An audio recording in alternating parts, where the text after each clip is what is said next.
Hi, my lovely world history class. Um, miss you guys, and I hope you're enjoying this different kind of learning that we're experiencing. So, today we're going to be talking about feudalism in Europe. We already talked about feudalism this year, but we're going to get a little bit more into it. So, it's the new normal. So, here's a map of medieval Europe between the years 950 and 1300. So as you can see, we have the Holy Roman Empire there. Um, we have Italy broken up into different empires. We have the Byzantine Empire over on the southeastern corner of the picture. So just to kind of give you a sense of where we're at in time. So this is medieval Europe. So after Charlemagne's fall from grace and his empire collapses, Europe was left basically kingless. So just imagine all the empires with all of their kings, they had basically fallen. And so, how did Europeans try to bring order back to their societies? Without kings, who's going to be in charge? So, kings lost their power during this time. So, who's next in line? The nobles. They obviously dress very fancy, they have a lot of money, and we'll get to find out why they came into power. So the nobles had the most land and money, which meant that they were pretty much the most powerful people in Europe. Having land and being a landowner made you very wealthy. So the nobles basically were at the top of the food chain, and they basically raised armies, they collected taxes, and then they imposed laws on all of the regular commoner people of their land. So when invaders swept through Europe, people in local villages looked towards the nobles for protection. So just imagine being a regular Joe Schmo. You don't have a king to protect you in his kingdom with his army that he's created and, his whole social system. So you look to the next person who is in power, which would be the nobles, right? And as a peasant, you don't want to be taken advantage of by invaders. So they look to the nobles to help them protect their land, protect their livelihoods, and that kind of thing. So this kind of created the relationship between the nobles and the local people. So as you could see from the top, the nobles protected the local people from invaders, right? And then as you go down, in return, the local people provided services for the nobles, like fighting in their army or farming their land. And so it was just kind of like this circular relationship. So this led to a new social system known as feudalism. And by the year 1000, Europe's kingdoms were broken into hundreds of feudal territories. Because remember, before, like with Charlemagne, you had a monarchy system where there was kings or an emperor, and that they were the most powerful in the land. And now, this new social system, feudalism, has nobles at the top. So right now we're going to be looking at lords and nobles in this feudalism system.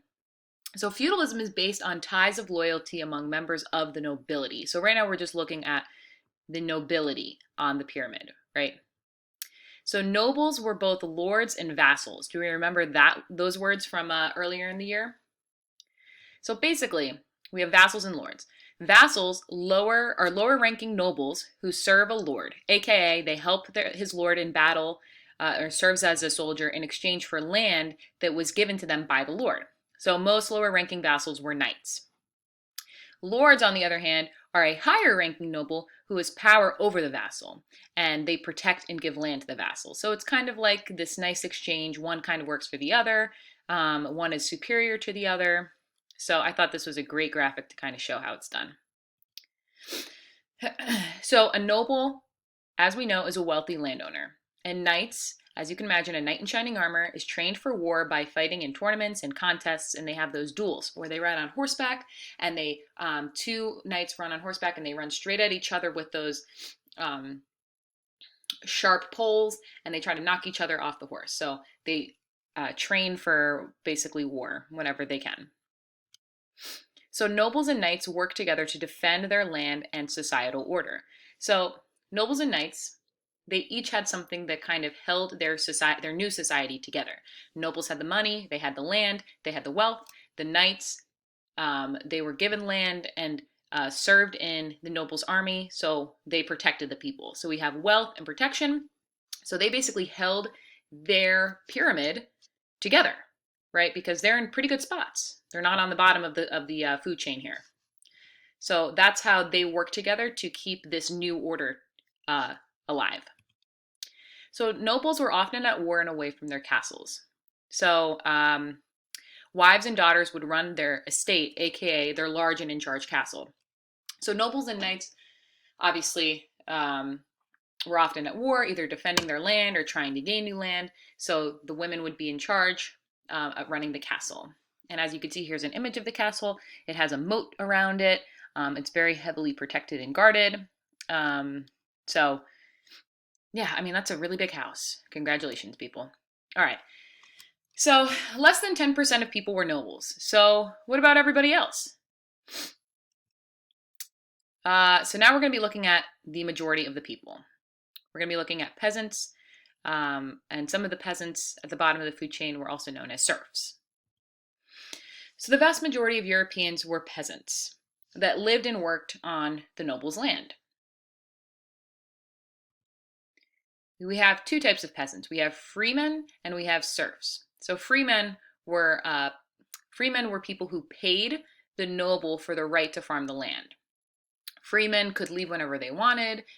They were not tied to the land, and they basically just paid their noble for the right to farm on their land.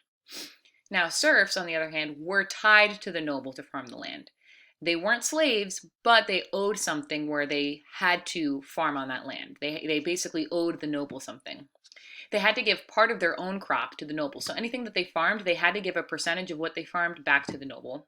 And then they had to pay the noble to use the farming tools in order to farm those crops.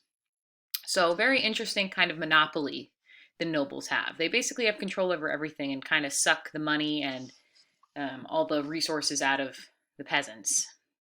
Pretty good for them, not so good for the peasants. So the daily lives of peasants. Here's kind of a picture of a medieval manor or a village, like your classic village. And remember, there was hundreds of these villages all over Europe at this time after the monarchies had fallen all over Europe. So peasants lived in villages and worked all year round.